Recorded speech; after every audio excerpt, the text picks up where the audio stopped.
Dreaming of a house I've never been to. Never underestimate the power of your imagination. With imagination, you can travel to worlds you've never been to. You can travel to different dimensions that stretch the boundaries of your senses. With imagination, you can overcome your assumptions and expectations. In other words, thanks to this natural human ability that everybody has access to, you are able to transcend the boundaries of your mind. But what's the secret to unlimited imagination? Trust. You just have to trust yourself enough. This is what is at the core of dreaming of a house I've never been to. The key factor in any kind of interpretation of this type of dream is familiarity. Familiarity is both comforting and restricting.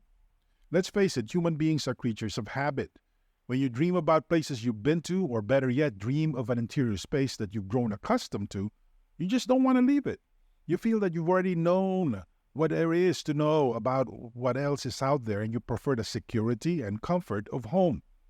When you dream about houses that function as your home, this is precisely what is at play. Your subconscious is not necessarily communicating something to you about the physical structure that you live in. Instead, it's trying to draw your attention to what you become familiar and comfortable with. Now, please understand that there is a big difference between being familiar with something and being so comfortable with it that you refuse to stray from it. Being familiar is not a problem, but being dependent is sure going to hold you back because we live in a fast-changing world. Change, after all, is the only constant in life. And when you put yourself out there in a mental and emotional space where you don't feel like you need to change because you're so comfortable, because things are so familiar, this is when things become so convenient that you're putting yourself at a disadvantage. Strengthen your mental and emotional muscles. When you dream of being in your home or in an interior space that functions as your home, pay close attention to how comfortable you are. If the whole scene plays out with a home and the theme is that you don't want to leave and you don't want to open the door or even look out the window, this indicates an unwillingness to change. I really can't blame you, because human beings, by and large, are creatures of habit. We grow accustomed to certain things. With everything else being equal, if we're given a choice to do something that we've done before and do something that is unfamiliar, we always go with a tried and proven. This is especially true if they think that they're going to be paying a big cost for that decision. I hope you get where I'm going with this, because your subconscious is telling you, when it shows you image of a home that you haven't been to, that you have to have certain mental habits. They exist. And the more you see yourself refusing to leave the house and even look through the window or open the door and get out, it indicates this attachment to things that you feel you know. Dreaming about a house you've never been to. If you find yourself in the interior space of a house that you've never been to, compared to a house that you've been to before, this is actually a good sign. Why? This is not a typical house dream. Most people dream of houses that they've been to. In fact, they dream about their actual home. When you see something different from that context, you're getting a message from your subconscious that you may be stuck in certain areas of your life and maybe you're afraid of trying something new. As the old saying goes, insanity is defined as doing the same thing over and over again and expecting a different result each time. When you're stuck in your ways, you only want to do certain things a certain way. And guess what happens? You get the same results like before. This is where frustration comes in. This is where you're feeling trapped. So when you see yourself being in a house that you've never been to before, this is a good sign because now you're curious. Now you are emotionally ready to break out and do something off the beaten path. Now, does this mean that you're going to have a successful time at it? Does this mean that things are going to be easy from here on out? Of course not. With anything new, there's always a risk of disappointment, failure, and setback, but that's part of the game. In fact, that's part of what makes it fun. Unfamiliar houses indicate the need to stop blaming. The first step to unlocking the power of this very powerful dream imagery is to look at what people normally do when they feel stuck. When they feel that things are not going to change and they've seen that life is unchanging in a certain context, in a certain area of their life, they feel disappointed. They feel like they're slaves to a certain routine. Maybe it's their relationship, maybe it's their job, maybe it's their schooling, or the appearance of the person they see in the mirror. Whatever the case may be, you're feeling stuck precisely because you are unwilling to let go of your current life patterns. People who find themselves in this situation don't want to let go of the path they're on. Again, if you want things to change the things that you do. But we want change. But at the same time, we want to keep doing what we're doing. What's actually going on is we want our cake and eat it too. We don't want change. We just want to keep things the same way as they were and to put in the same amount of effort, but we feel entitled to a completely different set of results. What are these things that we don't want to change? These include feelings, emotions, childhood assumptions, and expectations. We feel that we're connected to certain things, or we are part of a larger narrative, or we have some sort of identity. But at the same time, we want the very best things that life has to offer. This is a problem because whatever results you're getting are produced primarily by what you hang on to. Your feelings, emotions, mindset, assumptions, expectations. The law of cause and effect is always in effect. If you feel that you're not getting the kind of results that you feel you deserve, maybe you're doing things or making certain decisions that produce the results you're not all that happy with. This can be all you need to understand, and it may be time to explore different ideas and mindsets and attitudes. This might be the signal that the universe is sending you that you might want to explore what else is out there. It may feel like you've been living in the basement of your feelings and emotions, especially when it comes to success as well as childhood issues. And it may be time to venture out. It might even feel that you're living in a mental or emotional attic. It can even feel like a haunted house because you're always conversing with ghosts, guilt, and disappointments of the past. But none of this is going to help you unless and until you decide to try something new. Unfamiliarity can be the key to your mental prison.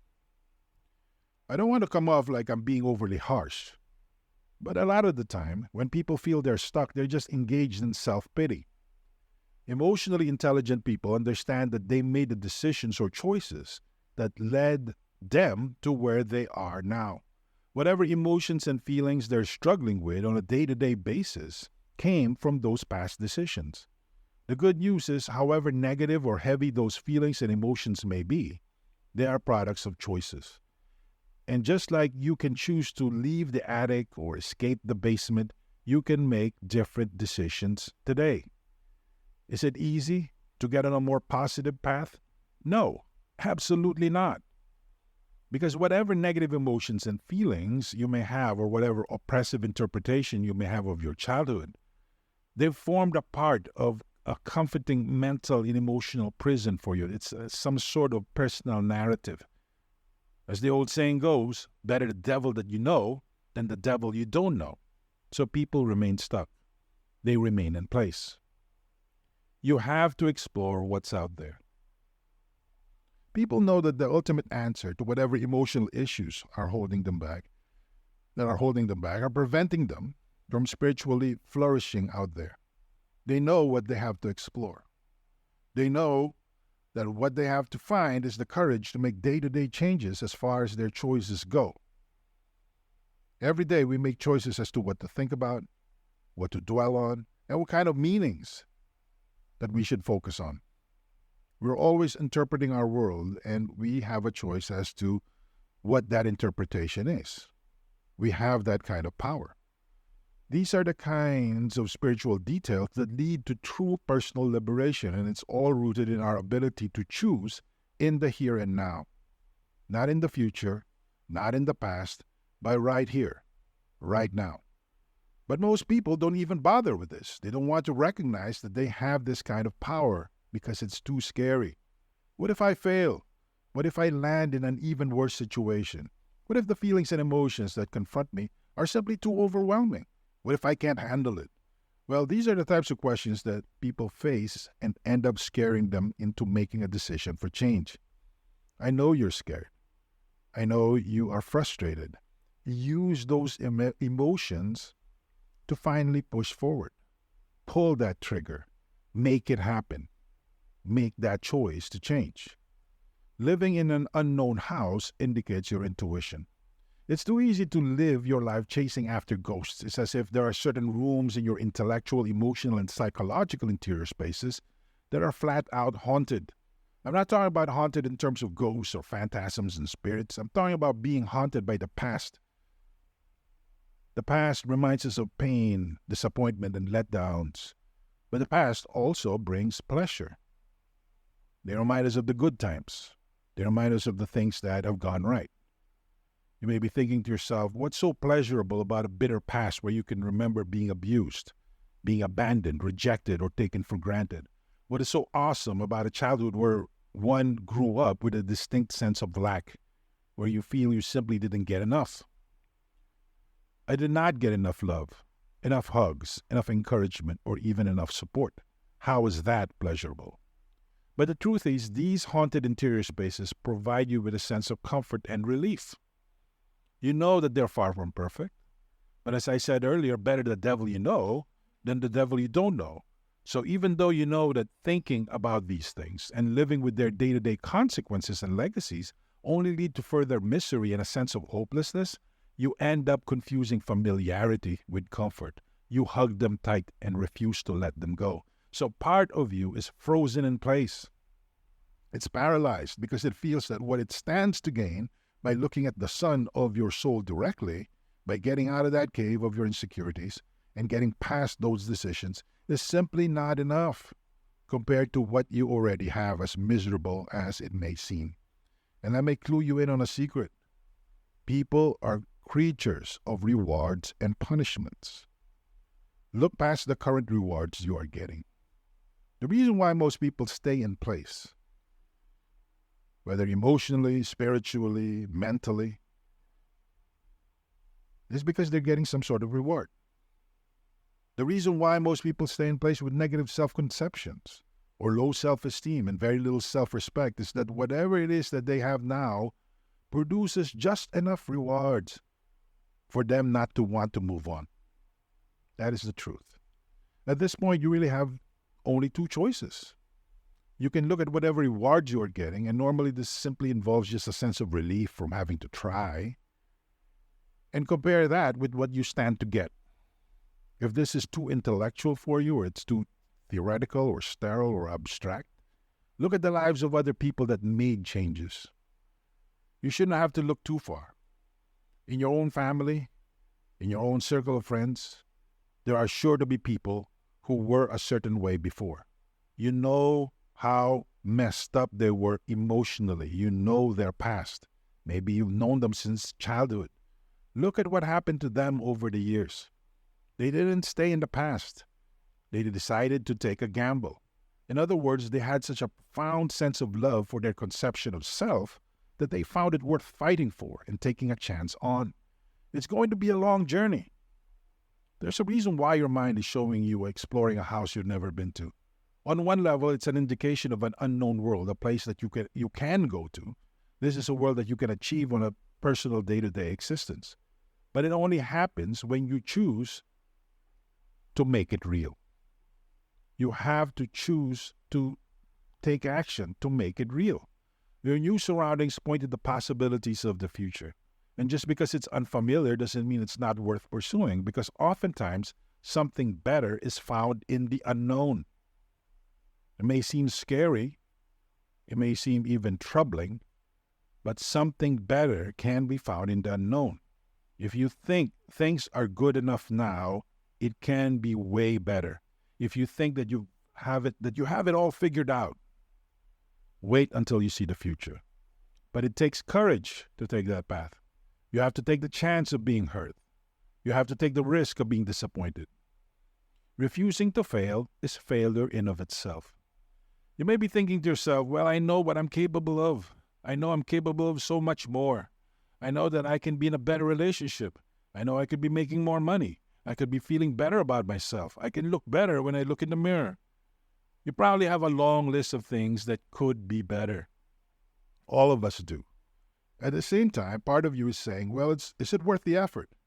This takes a lot of work. Do I have the resources? Do I have the time? Most importantly, do I have the right emotions for this? Am I mentally ready? The truth is, the primary emotional state that you experience when you think about change is fear and apprehension. They're one and the same, caught up in a fatal embrace. When you feel this, when you sense this, you're not actually looking at the big picture. When you're afraid to make changes in whatever area of your life, it's because you feel you're failing. It's because you are refusing to see one central fact. You've already failed. That's right. By refusing to change, you've already failed. You're losing out on whatever improvements you can enjoy. You're losing out on whatever freedom you can attain by making these changes. And wait, it gets even worse. For every additional second or every additional thought you invest in the current status quo, you could have invested that into a better life. You could have planted that into a better future and gotten better returns. This is called an opportunity cost. So don't think for a second that you're just sticking with the tried and proven and you're not really losing out much. Don't fool yourself. Every single day that passes is a single day you didn't enjoy life to the fullest because you stuck with the tried and proven. You stuck with your routine. And what's really happening here is actually quite shocking. You're settling for crumbs. Stop settling for crumbs. As I mentioned earlier, mindsets are choices. Your coping mechanisms are reflections of the choices that you made in the past and the outcomes you've experienced. When you dream of going to a house you've never been to, all of this starts to implode because now your subconscious is telling you that you're sticking to certain life patterns and emotional states and attitudes that are actually holding you back and keeping you down. On top of all of this is happening and you feel like you can't break free is because you're getting some sort of reward. But here's the problem. If you're like most people, you're settling for crumbs. If the main reward you're getting is the fact that you're spared from the heartbreak and disappointment of having to try or having tried, then it's very easy to just sink into a downward spiral where you try less and less. Before you know it, whatever competence and self-confidence that you've managed to build up all these years go up in smoke. What do you think happens when you refuse to work out and you stop going to the gym? Previously, you might have built up some muscles. Maybe you have a nice chest and your muscles are tight. And you may be thinking after a few weeks of missing the gym that not much is changing because, hey, your muscles are still tight, you're fairly strong, and your muscles look big when you look in the mirror. But fast forward a few months and you become flabby and weak. Choices have consequences. Just like a muscle, your competence, self-confidence, and self-image will start to deteriorate because you refuse to stress them. You refuse to put pressure on them. That's all you're doing when you go to the gym. You put pressure on your muscles. It doesn't matter what machine you use. It's the pressure that enables you to get tighter, bigger, stronger, and more powerful. And you rob yourself of all of that when you just turn tail from the world and settle for crumbs. What's worse? After all of this, you may be thinking that this is all bad enough. There's something worse. When your number one instinct is to just turn tail and run away from challenges, what you're training yourself to become is to become very fearful. It brings out the worst in you when you refuse to try. Because at some point, the world becomes seemingly impossible. In fact, for a lot of people, the world seems downright hostile. It's dangerous. Offense is around the corner. You feel that you live in a world where people simply don't get you. But in reality, You could have mastered that world if you just refused to run away from challenges. So what? People can be jerks. People can say the wrong things. People can hurt you with their words. But you have to step up and understand that nothing is easy and life is suffering. And the more you deal with it head on and the stronger your willpower becomes and the thicker your skin gets, the more skills you build up. And I'm talking about emotional, mental, spiritual, and physical skills.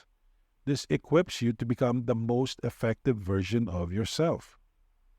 And all of this really traces back to the core foundation or philosophical basis of dreaming of a house you've never been to. It's about your willingness to explore the new, to take the next step, to go out in the darkness or to plunge into the unexplored territories of your life. And you do this despite the fact that failure is right behind you. But there is one fundamental truth to failure that you may be overlooking. And let me tell you, if you refuse to even try, you're definitely going to be blind to this truth. Failure is your friend. If you see yourself in your dream going from an old house to a new part of the house or dreaming of a house that is completely unfamiliar, this can indicate a change that you need to make regarding how you think about key issues in your life. In fact, if you see your childhood home flashing into the distance or somehow part of the imagery that you see as you navigate from your old house to dreaming about houses that you've never been to, this can indicate that your mind is open or at least conscious to receiving new ways of looking at things. This is a positive step. This is a great sign. Let me give you something to think about. Most people fear failure. It's easy to see why. You put in the time, you put in the resources, you put in the effort. And after all of that, you have very little to show for it. You feel that you just wasted your time. But did you really? Because oftentimes when we fail, we learn certain things about our decisions. We learn certain things about ourselves. And this is how things really play out in the real world. All of this is valuable. This is stuff you can't buy. You have to go through it. Do something new. Find the courage to do something new. Now, there's a lot of books out there. There are mentorship programs, tutorials, and other materials that show you how things can play out. But all that stuff can and will remain theoretical. Until and unless your emotions are engaged and you find yourself in a situation where you can reflect on what just happened, you're not really learning. So the point is, by making it your goal to try something new and give yourself permission to fail and learn, you eventually will be able to escape the black hole of stagnancy that you find yourself in. You can increase your chances of reigniting the fire of inspiration, imagination, and intuition that you have deep within you. You need to be guided by this fire. Sure, fire burns. It hurts, but it also enlightens. It also lights up the surrounding darkness, and this can be all you need to get in better touch with your subconscious so you can tap into its power. It's unlimited. With its power, you can make better decisions, explore new possibilities, and most importantly, spot new opportunities that surround you. Whatever it is you're struggling with, it may be it's spiritual, sexual, financial, emotional, relational. It may even involve addictions. Whatever the case may be, understand and believe that you are always surrounded by opportunities. But the problem is, we get their meaning confused. We allow ourselves to be blind to them. So by resolving to want to try something new day after day and actively seek to learn from them, you start to map out a more realistic view of the world around you, both seen and unseen. And this can lead to a truly great places, which eventually lead to the very best version of you.